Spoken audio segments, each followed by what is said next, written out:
Entonces, establecido ya lo que presenta el equilibrio, que dice que las frecuencias génicas y genotípicas permanecen constantes de generación en generación, siempre y cuando no ocurran todas las fuerzas que pueden afectar las frecuencias génicas y genotípicas, tengamos en cuenta entonces que en una población las frecuencias génicas son iguales para machos y para hembras, y que hablamos de locus autosómicos, que los individuos son fecundos y que todas esas gametas que producen son viables.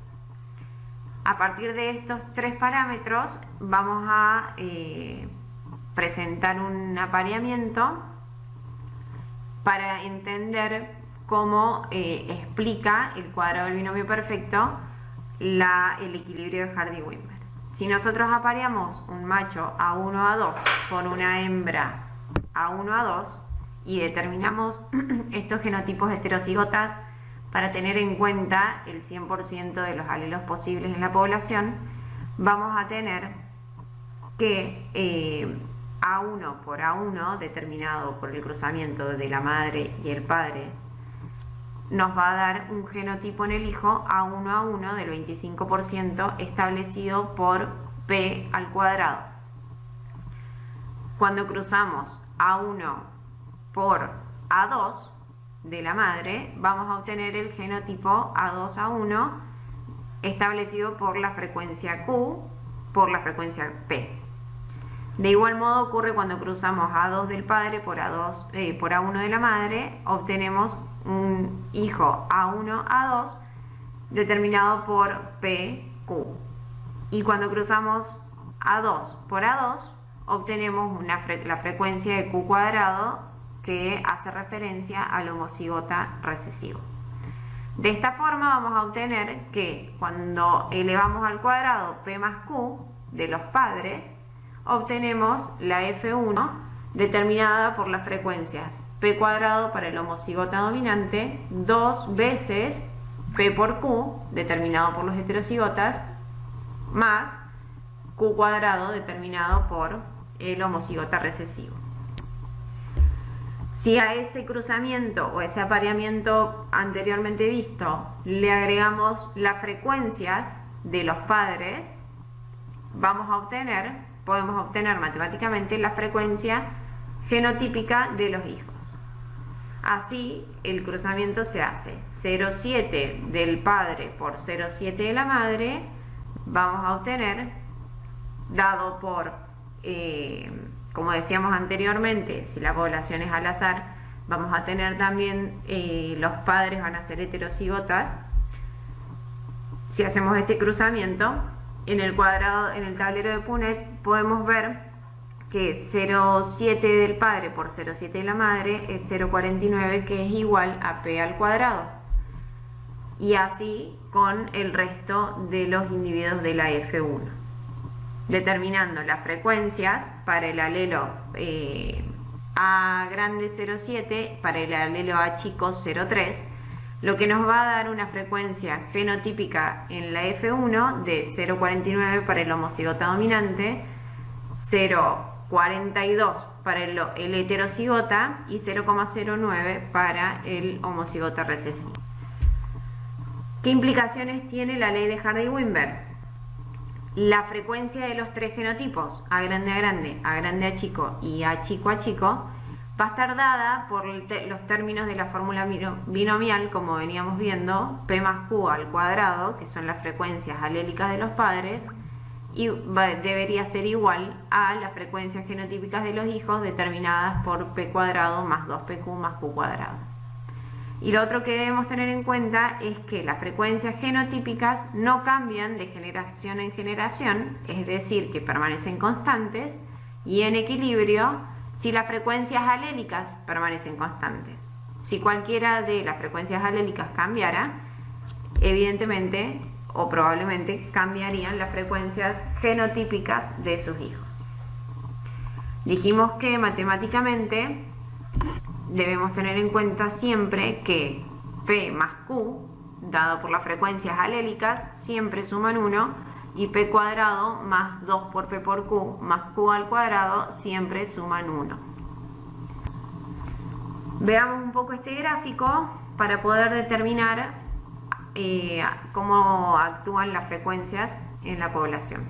Vamos a decir que, por ejemplo, la frecuencia del heterocigota siempre va a llegar hasta 0,5. El 50% de la población puede llegar a ser heterocigota. ¿Y cuándo se va a dar esto? Cuando las frecuencias alélicas de los padres se igualen, ¿sí? En este caso, si se puede ver, es este punto donde las frecuencias alélicas toman el mismo valor tanto para A grande como para A chico. Es el punto en donde el heterocigota se expresa en mayor proporción en la población.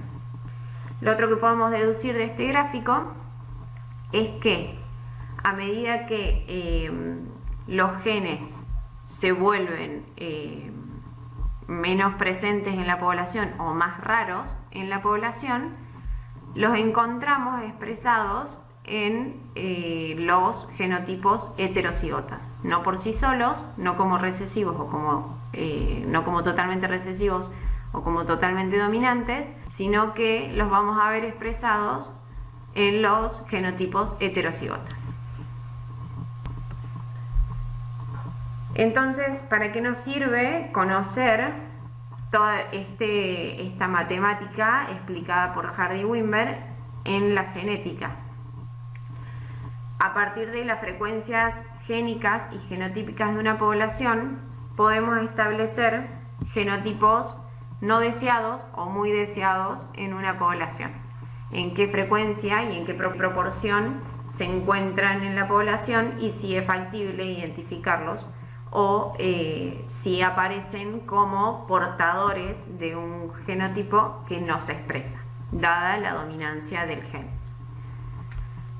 Los ejemplos que vamos a ver va a ser el método de la raíz cuadrada para poder calcular las frecuencias, y en función de eso vamos a ver la frecuencia de portadores entre individuos normales.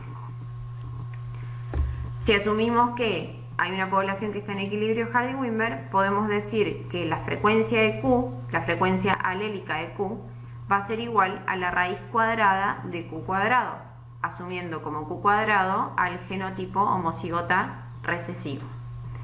Y obteniendo este valor, lo que podemos hacer es ver cuántas veces aparece el gen recesivo en los individuos que son heterocigotas, es decir, que son portadores normales pero que no expresan la característica no deseada.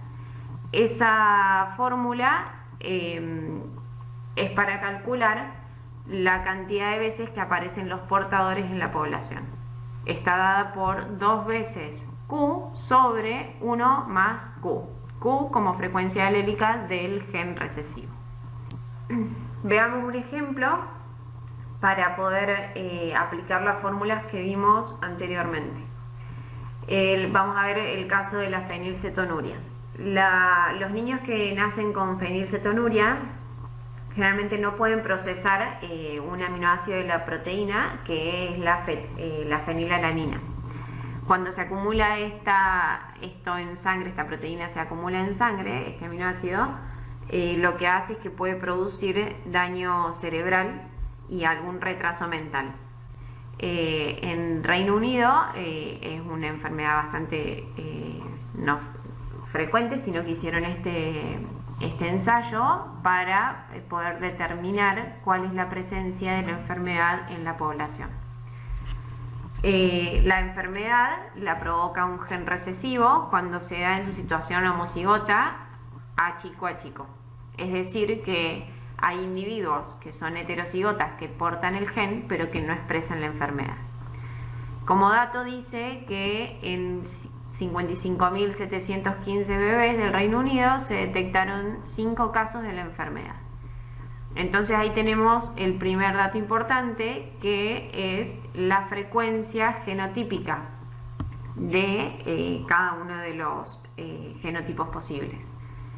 La frecuencia genotípica, en este caso como dijimos que era el recesivo, lo vamos a llamar como Q cuadrado y la calculamos como 5 casos sobre 55.715 individuos. Nos da un total de 9 por 10 a la menos 5 genotipos a chico. Asumiendo entonces que la población está en equilibrio Hardy-Wimmer, la frecuencia génica de Q, o sea de A chico, va a ser igual, aplicando el método de la raíz cuadrada, va a ser igual a la raíz cuadrada de Q cuadrado. Q cuadrado en este caso es 9 por 10 a la menos 5. Nos arroja una frecuencia génica de 0,0095, lo que nos da un dato que podemos decir que el 0,95% de la población presenta el gen recesivo. Y para ver la frecuencia de los heterocigotas presentes entre los individuos normales, que es lo que realmente nos interesa, porque son los genotipos que pueden segregar y presentar luego F1 como homocigota recesivo, aplicamos la otra fórmula que era igual a 2Q sobre 1 más Q, obteniendo aproximadamente un valor de 0,02 para la frecuencia de los heterocigotos, es decir, A grande a chico. Lo que nos dice, en resumen, es que el 2% de la población son normales, pero presentan el gen recesivo que podría segregar y dar como F1 genotipos a chico. Veamos entonces, en este cuadro presentamos 4 poblaciones diferentes, las cuales presentan iguales frecuencias génicas, tanto para P como para Q, pero diferentes frecuencias genotípicas en cada una de ellas. Cuando hablamos de equilibrio dijimos que las frecuencias genotípicas tienen que estar dadas por las frecuencias génicas de los padres. Entonces, para determinar qué población está en equilibrio, lo que debemos hacer es elevar al cuadrado P para obtener la frecuencia de A1 a 1. Por ejemplo, en la segunda población, si nosotros elevamos al cuadrado 0,6, vamos a obtener que es 0,36. Coincide con o se corresponde con la frecuencia del genotipo homocigota dominante. Cuando calculamos 2 por P por Q, tenemos que 6 por 4 es 24, por 2 es 48, 0,48 debería ser la frecuencia del genotipo heterocigota. Es decir, en la población 2, 0,48 se corresponde con la frecuencia de los padres. Y para el genotipo homocigota recesivo, la frecuencia debería ser 0,4 elevado al cuadrado, es decir, 0,16. Entonces, si tuviésemos que determinar cuál de las poblaciones es la que está en equilibrio, podemos decir que la segunda población es la que se encuentra en equilibrio Hardy-Wimmer.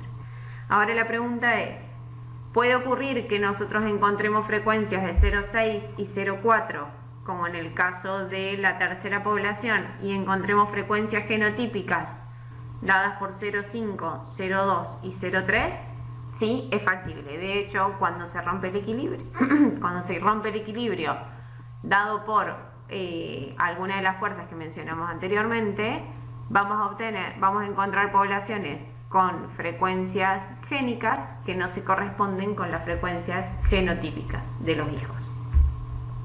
Generalmente en los sistemas de producción de donde vamos a trabajar como técnicos, estamos permanentemente rompiendo con los equilibrios, ya que realizamos fuerzas para desequilibrar siempre las frecuencias génicas y genotípicas. Ya lo vamos a ver con ejemplos. Entonces, para destacar también, no siempre el alelo más frecuente es el dominante, ¿no? Eso hay que tenerlo en cuenta. Sí debemos recordar que siempre P más Q van a ser 1 y que solo está en equilibrio la población que cumple, que la frecuencia de los descendientes se corresponde con la de los progenitores, y esto se cumple para una población en donde P al cuadrado más 2PQ más Q cuadrado es igual a la frecuencia de los padres elevado al cuadrado. Y aquí, en estas poblaciones, están en equilibrio. Lo que tenemos que tener en cuenta acá es que no hablamos de frecuencias genotípicas, sino de cantidad de individuos con cada uno de los genotipos. Entonces, si sumamos 640 más 320 más 40, es igual a 1000 individuos del total de la población. Esos 1000 individuos, ese cálculo nos sirve para calcular las frecuencias genotípicas de cada uno de ellos. Es decir, 640 dividido 1000 va a ser 0,64 la frecuencia para A grande a grande, 0,32 para A grande a chico y 0,04 para A chico a chico. Entonces lo que debemos hacer es ver si las frecuencias genotípicas se corresponden a las frecuencias génicas de los padres. Es decir, debemos elevar 8 al cuadrado para obtener la frecuencia genotípica del homocigoto dominante. Debemos multiplicar 2 por el valor de P por el valor de Q para obtener el heterocigota, y debemos elevar Q al cuadrado para obtener el homocigota recesivo. Estas dos poblaciones se encuentran en equilibrio Hardy-Weinberg. Sin embargo, para que se cumpla el equilibrio dijimos que se deben cumplir supuestos. Dijimos que hay una teoría de las fuerzas que es la que explica que una población se encuentre o no en equilibrio. Los factores que van a cambiar las frecuencias génicas de la población van a ser la deriva genética, la selección natural, la mutación y la migración. La deriva genética o la deriva génica se puede explicar a partir de dos teorías: el efecto cuello de botella o el efecto fundador. La deriva génica por sí misma es una fuerza que lo que va a hacer modificar las frecuencias génicas y por lo tanto las genotípicas de la población, y que generalmente se explica por algún cambio brusco en la población a nivel ambiental, si se quiere. Llámese una catástrofe o una pandemia o algún impacto azaroso, digamos. No es algo que esté predeterminado, sino que es algo que se da por azar en la población, lo que hace que la población inicial se reduzca, ¿sí? Entonces, las frecuencias génicas y genotípicas, al producirse esa reducción de la población y al morir individuos, los individuos que sobreviven a esa población van a tener unas frecuencias génicas y genotípicas distintas de la población original. Estos individuos que sobreviven van a aparearse y van a producir o van a generar una nueva población, pero que esta población siguiente va a tener diferentes frecuencias génicas y genotípicas que la población inicial. El cuello de botella es a lo que conocemos como la catástrofe o la situación estresante, digamos, que se da para reducir la población.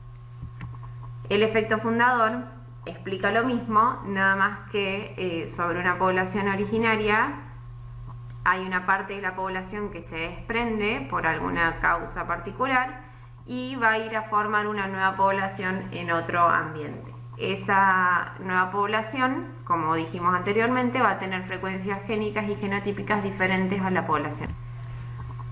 La otra fuerza que rompe el equilibrio de Hardy-Weinberg es la mutación. Las mutaciones son explicadas por cambios a nivel de la secuencia de ADN. Esos pueden ser recurrentes o pueden ser no recurrentes.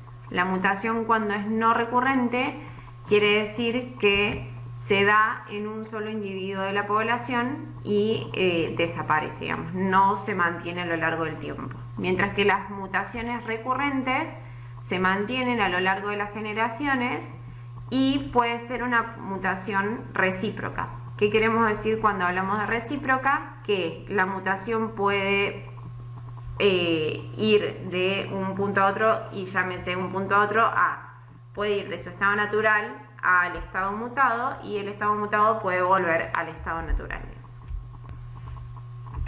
La otra fuerza que interviene en el equilibrio es la migración, y migración podemos tener dos tipos, la inmigración o la emigración.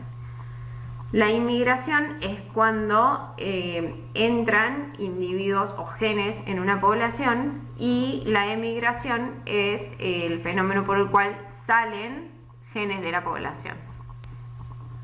Y por último tenemos la selección, que lo que busca la selección es reducir la variabilidad genética y generalmente está direccionada, ¿sí? Va en un sentido deseado. La selección siempre va a operar en favor de un gen determinado o un genotipo y va a ir, por lo tanto, en contra de otros genes, favoreciendo algunos genes y desfavoreciendo a otros genes, genotipos o fenotipos. Esta selección puede ser natural o puede ser dirigida por el hombre, pero siempre va a tener la misma fundamentación. Y cuando hablamos de natural, nos remontamos a los conceptos básicos que veíamos antes, que es que cuando el individuo no cambia, muere, ¿sí? Que lo que varía es la descendencia y no las generaciones parentales, que la población cuando cambia no muere, es decir, que se adapta, y que en la lucha van a sobrevivir los más aptos, ¿sí? Eso explica un poco la selección natural. Debemos tener en cuenta también que lo único que se transmite de generación en generación son genes y no genotipos. Por último, habíamos mencionado anteriormente que nosotros como mejoradores de las poblaciones de los animales domésticos, lo que hacemos es romper con el equilibrio Hardy-Weinberg permanentemente. Y vamos a dar un ejemplo de cuando rompemos con los equilibrios.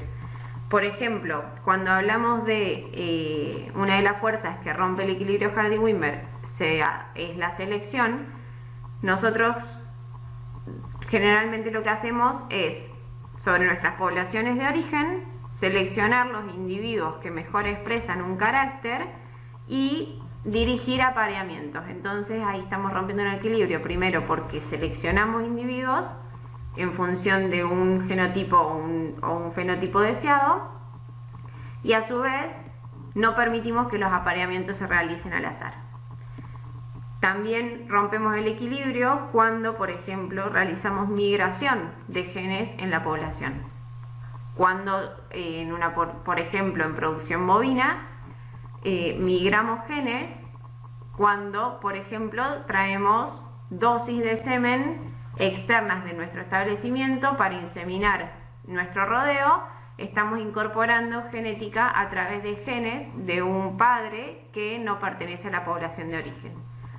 O bien, sobre nuestro rodeo podemos seleccionar o descartar vientres, los cuales van a salir de la población llevándose consigo los genes que aportaban a la población.